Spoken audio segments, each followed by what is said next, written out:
My younger sister handed me the small box with a smirk that didn't reach her eyes. "You're going to love this," she said, her laughter like broken glass.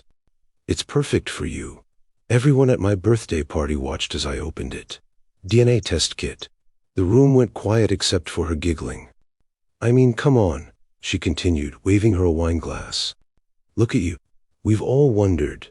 That moment, that public humiliation on my 35th birthday, was the grenade pin being pulled. Neither of us knew it would detonate our entire family tree, rewrite our history, and leave her watching from outside the gates of an estate she thought was hers. The Winslows. Old money, at least by our town standards. My father, Richard, a stern corporate lawyer who communicated in Grennison stock portfolios. My mother, Evelyn, a socialite whose love language was perfectly coordinated table settings. Then there was Chloe, my younger sister by 3 years. Golden hair that caught light like a halo. Our mother's blue eyes, our father's sharp cheekbones. The human equivalent of a participation trophy that somehow won first place. And then me. Then the family bruise. Where Chloe was willowy, I was solid. Where her hair was sun-bleached wheat, mine was mud-brown and unruly. Her features were delicate china. Mine looked like they'd been carved with a blunt instrument. "He takes after your side, Evelyn," my father would occasionally muse, staring at me like I was a puzzling clause in a contract. My mother would laugh, "Too high, too fast." Oh, who can tell with babies? The nickname wasn't official, but it hung in the air, the ugly duckling. Except in our family, there was no swan transformation. Just a duckling who grew into a duck, while the other duckling was apparently a swan all along. The dynamic was coded into every interaction. Christmas mornings. Chloe's gifts were experiences, trips to Paris, sculpture classes. Mine were practical, a new briefcase, financial planning books. At dinner, her stories were listened to. Mine were tolerated until there was a pause to interject about something else. I felt it in my bones, a fundamental mismatch, like I was a guest who'd overstayed his welcome at a family I resembled but didn't quite fit. I built my own life, away from the constant comparison. Became a history professor. Found solace in the past in stories that were already written. Married a wonderful woman, Maya, who looked at me like I hung the moon. We had a quiet, happy life. But family gatherings, they were like stepping back into a poorly written play where I kept forgetting my lines. My 35th birthday, held at my parents' cavernous Tudor home. Chloe insisted, "It's a milestone, Ethan. We have to do it properly." I should have known. Chloe's generosity was always a transaction. The party was full of their friends, Chloe's influencer acquaintances, a sea of faces that smiled with their mouths but not their eyes. I stood by the fireplace, feeling my shirt collar tighten. Maya squeezed my hand. "Just a few hours," she whispered. "Then gift time." Chloe floated to the center of the room, a beautifully wrapped small box in her hands. The room quieted. She had that effect. "Open mine first, big brother," she chimed. Her smile was all teeth. I tore the paper. The blue and white box was unmistakable. 23andMe. A few polite chuckles from the crowd. I blinked, confused. "It's perfect for you," Chloe continued, her voice syrup-sweet and poisonous. "I mean, we've all wondered, right?" She gestured vaguely at me, then at our parents, who were frozen by the dessert table. My mother's smile had become a grimace. My father studied his scotch. "Come on," Chloe laughed, that tinkling, performative laugh. "Look at you. Big, brooding, so different. Maybe you're a long-lost Viking. Or maybe Mom had a fling with the mailman." The room was now utterly silent. You could hear the ice melting in glasses. My face burned, a hot, prickling humiliation that started at my hairline and poured down my body. My throat closed. I looked at my parents. My mother wouldn't meet my eyes. My father took a long drink. Chloe, sensing she'd gone too far but too drunk on her own cruelty to stop, waved a dismissive hand. "Oh, lighten up, Ethan. It's a joke. Do the test. It'll be fun." Maya took the box from my numb hands. "What a uniquely hurtful gift, Chloe," she said, her voice clear and cold. The tension snapped. People murmured, pretended to be fascinated by the art on the walls. That night, lying in bed, the humiliation crystallized into something harder. Something cold. Maya was furious. She wanted to humiliate you in front of everyone. to reinforce her position as the favorite, the true heir. That word hung in the dark. The unspoken truth. My grandfather's massive estate, held in trust, was to be divided between the grandchildren upon my grandmother's passing. A fortune tied to bloodline.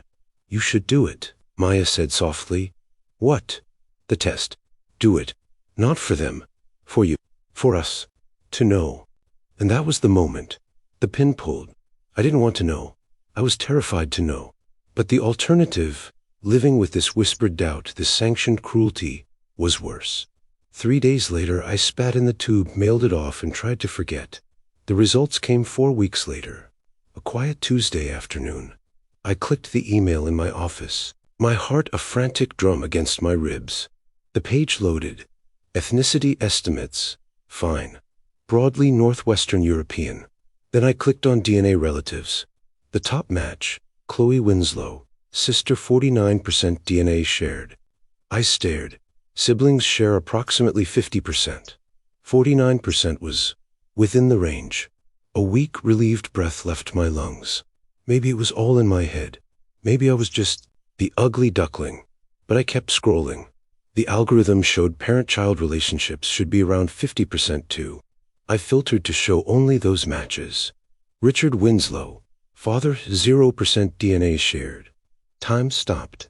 The sounds of the university outside my window. Students laughing, a distant lawnmower, muffled into an underwater roar. 0%. Not a decimal. Not a fraction.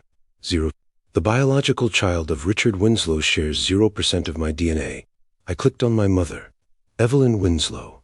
Mother 49.8% DNA shared. A half match. He was my mother.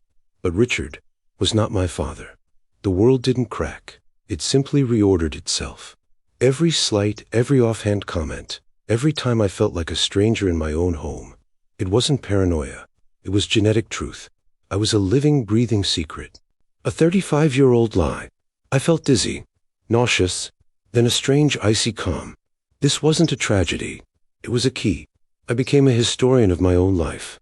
I paid for a more advanced test. I hired a discreet genealogist. The truth, when it came, wasn't a sordid affair. It was sadder. My mother, Evelyn, had a childhood sweetheart, James. They were engaged.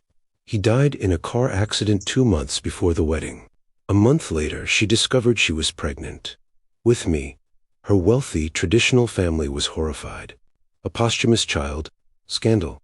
Enter Richard Winslow, a young lawyer from a good family with political aspirations, who needed a respectable wife. A marriage of convenience was arranged in record time. I was born 7 months after the wedding. A preemie, according to the family story. Richard had agreed to raise me as his own to secure the merger of 2 respectable families. But he never loved me. How could he? I was a walking reminder of a deal, of another man's child. Chloe, born 3 years later, was his true blood, his heir. My mother? She buried her grief and her truth, and learned to love the version of her life she'd been given. She loved me, I believe that. But she loved the peace, the social standing, the avoidance of scandal more. They never told a soul. Not even Chloe. The secret was so deep it had fossilized.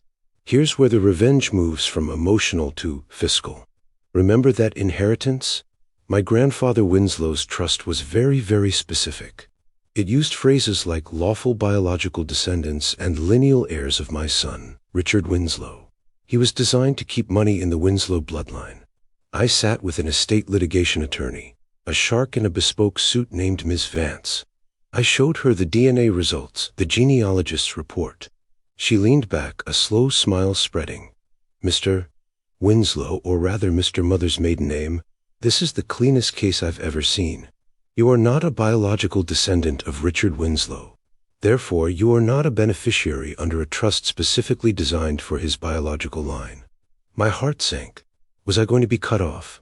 However, she continued, her eyes sharp, your sister, Chloe, is his biological child. The trust stipulates that if only one qualifying heir exists at the time of distribution, the entire principal and accumulated interest, approximately $2.7 million, passes to that sole heir. It's an anti-fragmentation clause. They didn't want the fortune split into insignificant pieces over generations. He let that hang in the air. The office was so quiet I could hear the hum of her computer. "If you are disqualified," she said slowly, "and your sister is the only remaining qualifying heir, she gets everything.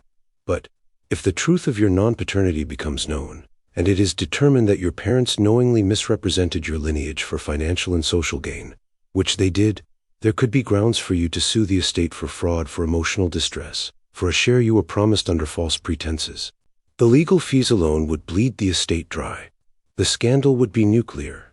I understood. I had a weapon, but it was a grenade. It would destroy my mother, my family's reputation, everything. Then I thought of Chloe's laughing face, the DNA kit, the decades of being the afterthought. The why. "What," I asked, my voice steady now, "is the most elegant solution?" I requested a family meeting, just the four of us. No Maya. No partners. In my father's, Richard's, study, the room smelled of old leather and inherited privilege. I placed the DNA report on the huge oak desk. I didn't speak. I just slid it toward them. My mother's hand flew to her mouth. A tiny, shattered sound escaped. All the color drained from my father's face. He looked old, defeated. "How long have you known?" he finally rasped. "Since the test Chloe so thoughtfully gave me," I said. My voice was calm, flat. "I know about James, about the arrangement." My mother began to cry, silent, desperate tears. "Give him, please. We loved you. We did our best." "You lied," I said, not angrily, just stating a fact. "For 35 years, you let me feel like a foreigner in my own family. You let Chloe weaponize that difference." Richard Winslow, the lawyer, finally surfaced. "What do you want?" "Money." "No," I said. "I want the inheritance." He snorted. "The trust is ironclad. You're not." "I know what I'm not," I interrupted. "Here's what I am.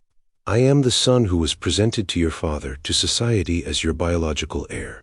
If it becomes public that I am not, that you both perpetrated a fraud for social and financial gain, the scandal will bury you.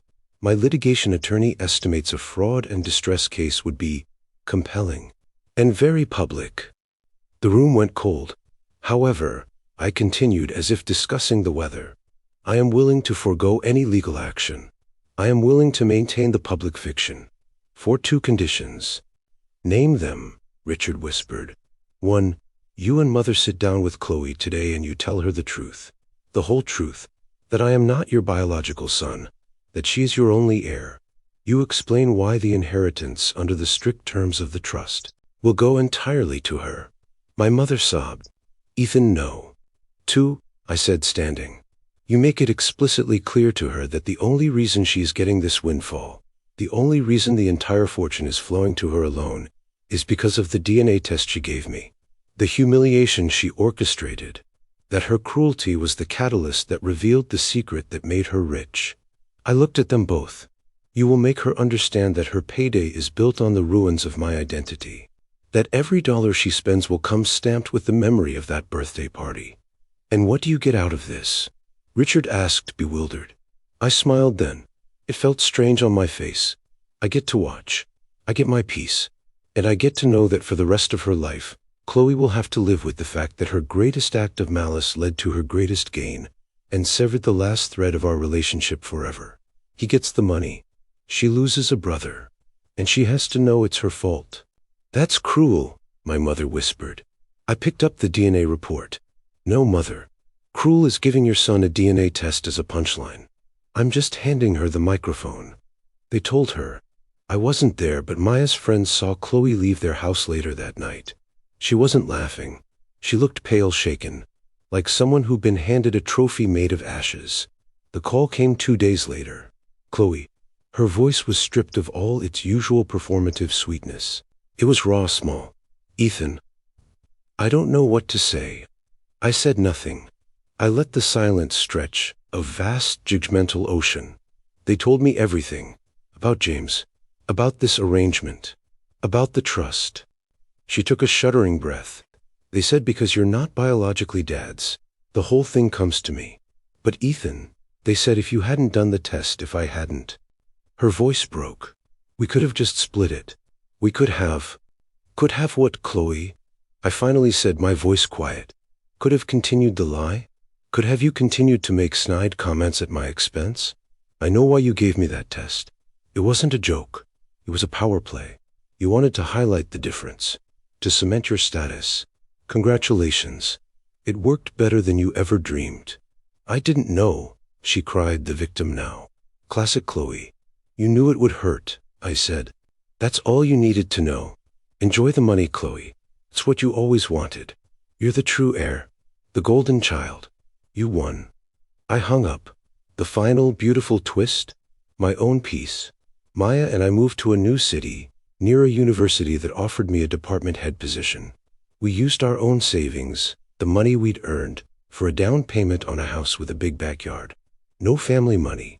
No guilt. No shadows. My relationship with my parents is cordial, distant, like diplomats from countries with a fraught history. But with Chloe, radio silence.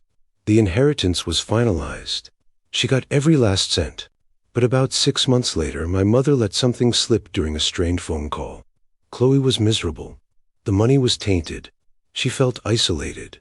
Her friends, now knowing she was a multimillionaire, treated her differently. Suitors appeared, transparent in their gold digging. The one thing she'd always relied on, her place as the beloved daughter, was now poisoned by the knowledge that it was secured through a lie and at the cost of her only sibling.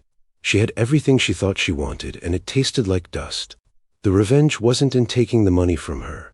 The revenge was in letting her have it. All of it.